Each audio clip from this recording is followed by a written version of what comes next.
சற்று முன் கிடைக்கப்பெற்ற மிக மிக முக்கியமான செய்தி ஒன்று வெளியாகி உள்ளது. சிறுபான்மையினர்கள் திமுகவை எதிர்க்க தொடங்கிவிட்டார்கள்.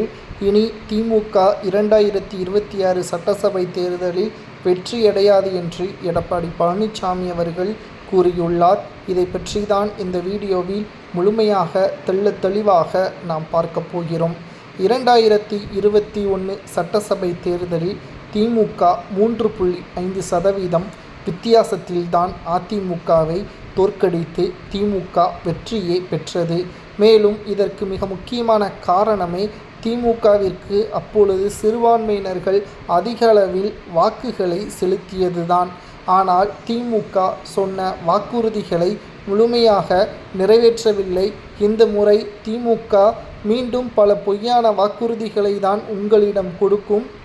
சிறுபான்மையினர்களாகிய நீங்கள்தான் ஆட்சியை தீர்மானிக்கக்கூடிய பொறுப்பில் இருக்கிறீர்கள் என்பதற்கேற்ப மறைமுகமாக எடப்பாடி பழனிசாமி அவர்கள் சுற்றுப்பயணத்தின் பொழுது தெரிவித்திருந்தார்.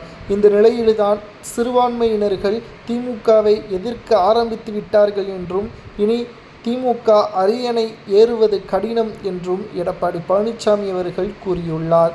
மேலும் எடப்பாடி பழனிசாமி அவர்கள் பல்வேறு தகவல்களையும் பொதுவெளியில் கூறியுள்ளார்.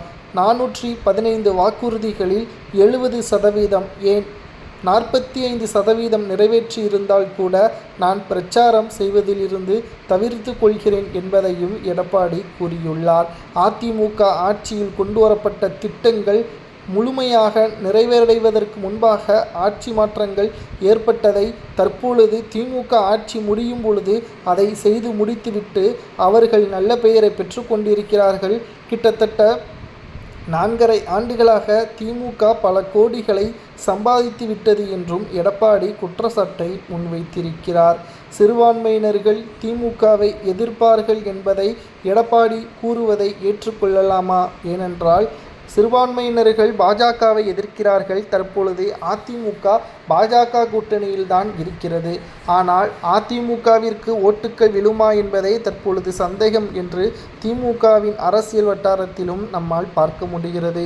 உங்களது கருத்துக்களை கூறுங்கள். சிறுபான்மையினர்கள் எடப்பாடி கூறுவது போல் திமுகவிற்கு எதிராக இருக்குமா அல்லது திமுகவிற்கு ஆதரவாகத்தான் அவர்களது ஓட்டுக்களும் ஆதரவுகளும் இருக்குமா என்பதை உங்களது கருத்துக்களை கமெண்ட் வாயிலாக கூறுங்கள். இதுபோன்ற அரசியல் செய்திகளை தினம்தோறும் தெரிந்து கொள்ள நமது சேனலுக்கு மறக்காம ஒரே ஒரு சப்ஸ்கிரைப் மட்டும் பண்ணிருங்க.